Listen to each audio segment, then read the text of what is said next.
1947 में देश आज़ाद हुआ तो मिला क्या?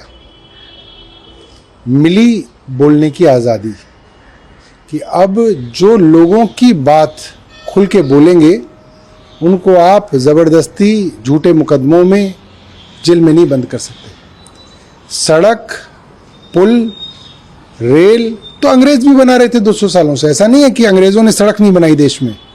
उन्होंने सड़कें भी बनाई, पुल भी बनाया, रेल भी बनाया, सब कुछ बनाया, मगर देश में आज़ादी नहीं थी बोलने की। जिसको चाहा उसको जेल में बंद कर दिया, जिसको चाहा उसको फांसी पे लटका दिया। वो आज़ादी हमें 1947 में मिली। आज देश की वो आज़ादी ख़त्म हो रही है। आज देश में गरीबी बढ़ रही है, बेरोज़गारी बढ़ रही है, महंगाई बढ़ रही है, लोग परेशान हैं, दुखी हैं, आत्महत्याएं कर रहे हैं। और अगर कोई लोगों की आवाज़ उठाता है, कौन उठाएगा? विपक्ष उठाएगा, विपक्षी नेता उठाएंगे। अगर अब वो लोगों की आवाज़ उठा रहे हैं तो अब उनको झूठे मुकदमों में जेल में डाला जा रहा है। तो कहने का मतलब ये है कि अब 2024 तक, जब तक चुनाव है, भारतीय जनता पार्टी की केंद्र सरकार बहुत सारे विपक्षी नेताओं को जेल में डालेगी ताकि कोई जनता की बात ही ना कर सके, कोई विपक्ष की बात ही ना कर सके, ताकि चुनाव के अंदर आसानी से भारतीय जनता पार्टी जीत सके। मगर ये होगा नहीं। क्यों नहीं होगा? क्योंकि आज से पहले बहुत सारे तानाशाह आए हैं दुनिया में जिन्होंने ये कोशिशें की, मगर तानाशाही जब जब बढ़ती है, जब जब जुल्म बढ़ता है, तब तब लोग जो है और ज़्यादा इकट्ठा हो जाते हैं ऐसे तानाशाहों के खिलाफ। और अब आप देखेंगे केंद्र सरकार के जाने की उल्टी गिनती शुरू हो गई। सर उन्होंने लगाए हुए हैं, हजारों जगह पे छापे मार लिए, लेकिन 15 महीने बाद भी 1 रुपए के भ्रष्टाचार का सबूत ये देश के सामने नहीं रख पाए हैं। मनीष सिसोदिया जी के घर से कुछ नहीं मिला, उनके बैंक से कुछ नहीं मिला, ऑफिस से कुछ नहीं मिला, पैतृक गांव से कुछ नहीं मिला। अब संजय सिंह के घर से भी एक चवन्नी नहीं मिली। मैं तो चैलेंज कर रही हूँ भारतीय जनता पार्टी को कि वहां संजय सिंह जी के पैतृक गांव भी जाइए, उनके बैंक में भी जाइए। जहां जहां संजय सिंह जी पिछले 1 साल में गए हैं, आप जाके हर जगह रेड मारिए, वहां पर भी आपको एक चवन्नी नहीं मिलेगी। ये बिल्कुल साफ है कि भारतीय जनता पार्टी के पास कोई प्रमाण नहीं है, लेकिन क्योंकि उनको चुनाव की हार का डर है, उनको पता है कि आने वाले राज्य चुनाव भी वो हार रहे हैं और लोकसभा का चुनाव भी वो इंडिया अलायंस के हाथों हार रहे हैं, जिसकी वजह से उनके खिलाफ आवाज उठाने वाले हर व्यक्ति को उनका मुंह बंद करने की कोशिश कर रहे हैं। लेकिन ये तीसरे बड़े नेता है जिनकी गिरफ्तारी हुई, आम आदमी पार्टी के लिए कहीं ना कहीं सेटबैक तो है। ये आगे किस तरह से आम आदमी पार्टी सड़क से लेके संसद तक, विधानसभा से लेके न्यायालय तक इस देश के संविधान को बचाने के लिए लड़ाई लड़ती रहेगी। भारतीय जनता पार्टी ने एक संजय सिंह को जेल में भेजा है, 1000 संजय सिंह आज सड़कों पे होंगे इस देश के संविधान को बचाने के लिए। जब तक आम आदमी पार्टी के किसी भी नेता, किसी भी विधायक, किसी भी सांसद, किसी की कार्यकर्ता के अंदर एक भी सांस जब तक बाकी है ना, हम इस देश के संविधान को बचाने के लिए लड़ते रहेंगे।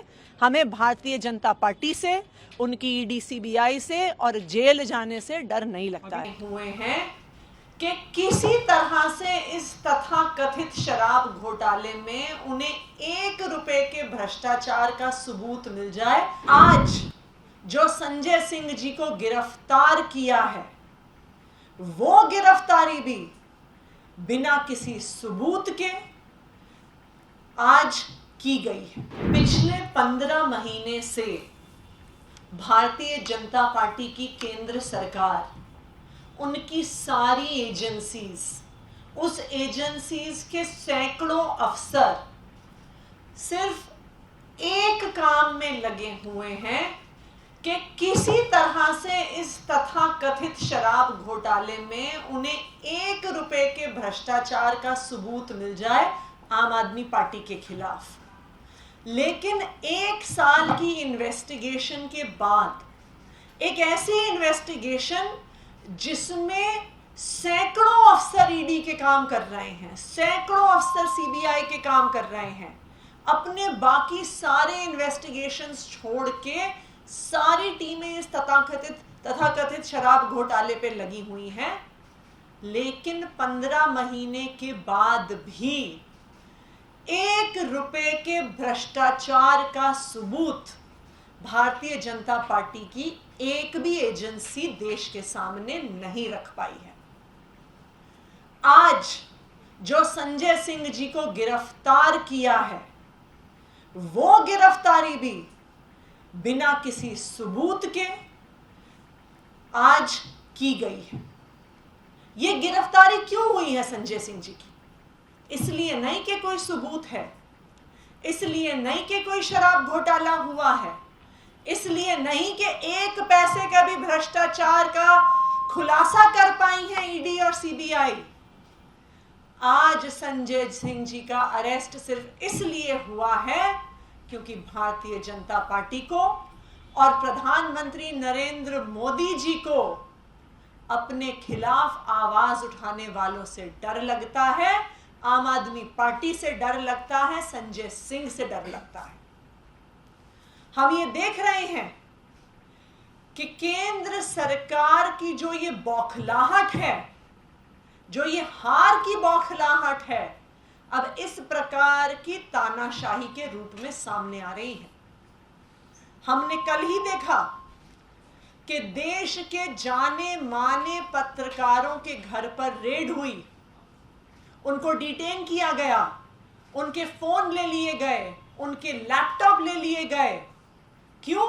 क्योंकि वो प्रधानमंत्री नरेंद्र मोदी जी के खिलाफ आवाज उठाते हैं। चरित्र है, सीना ठोक करके घोटाला करो और जब पकड़े जाओ तो उस पर राजनीति आरंभ कर दो। ये आम आदमी पार्टी कोई साधारण डकैत नहीं है, ये डॉन है भ्रष्टाचार के। इसमें किसी प्रकार का संदेह मत रखिए कि किसी को छोड़ा जाएगा।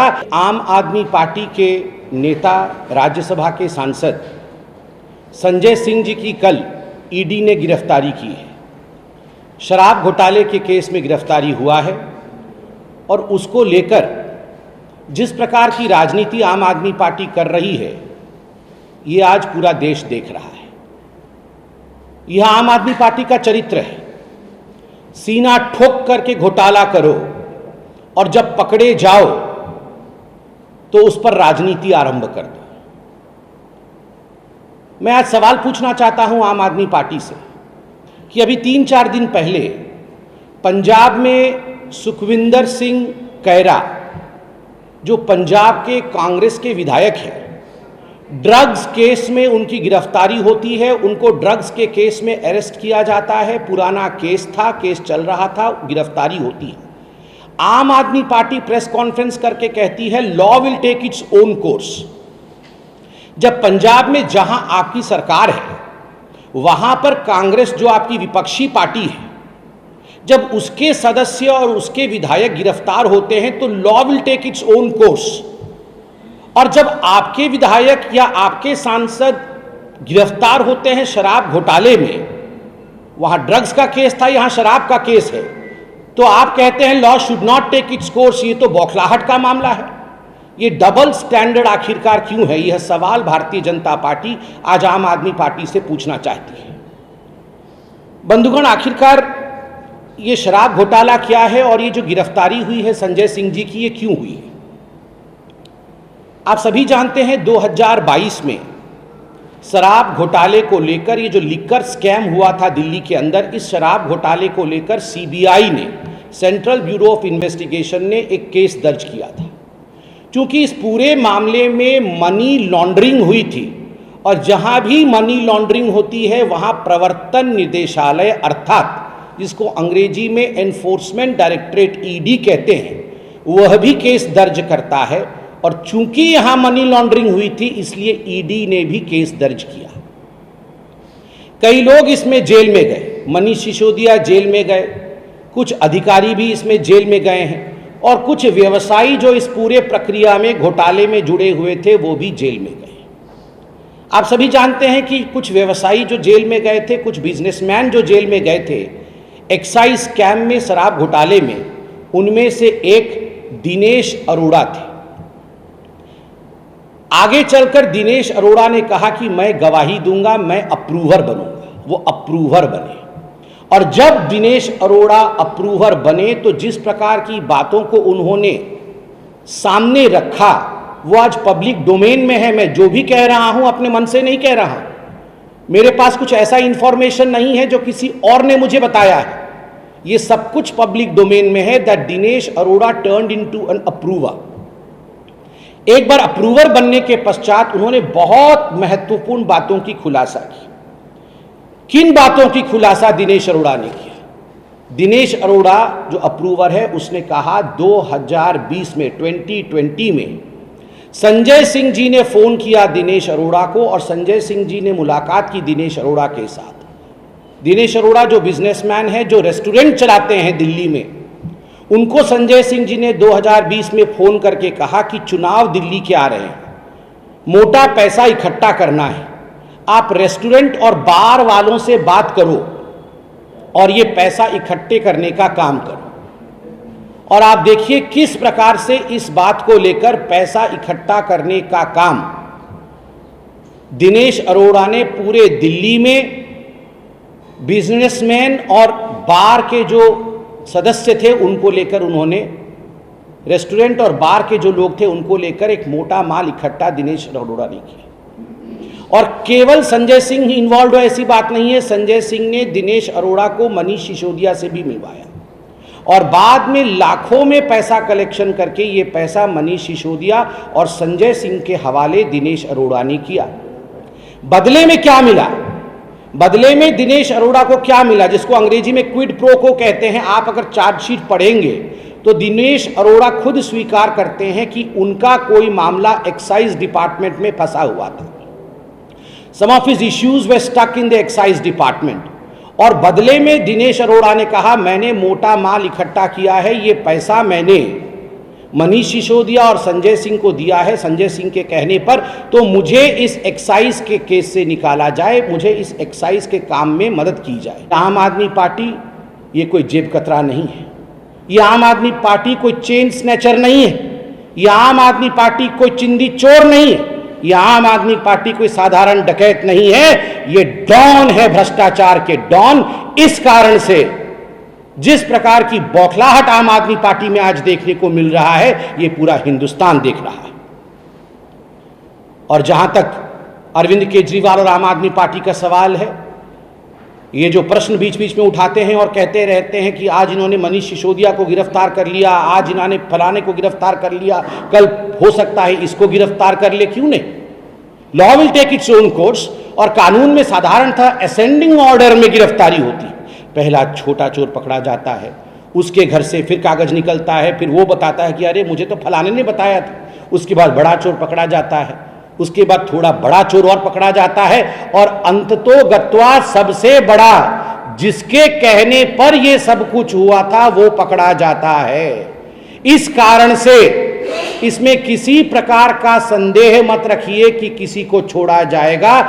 जो लोग इन्वॉल्व हैं इस शराब घोटाले में, क्योंकि इसमें करोड़ों के राजस्व की नुकसान हुई, करोड़ों के राजस्व का नुकसान हुआ है। जो लोग इसमें इन्वॉल्व है उनमें से किसी को भी नहीं छोड़ा जाएगा, किसी को भी नहीं बख्शा जाएगा।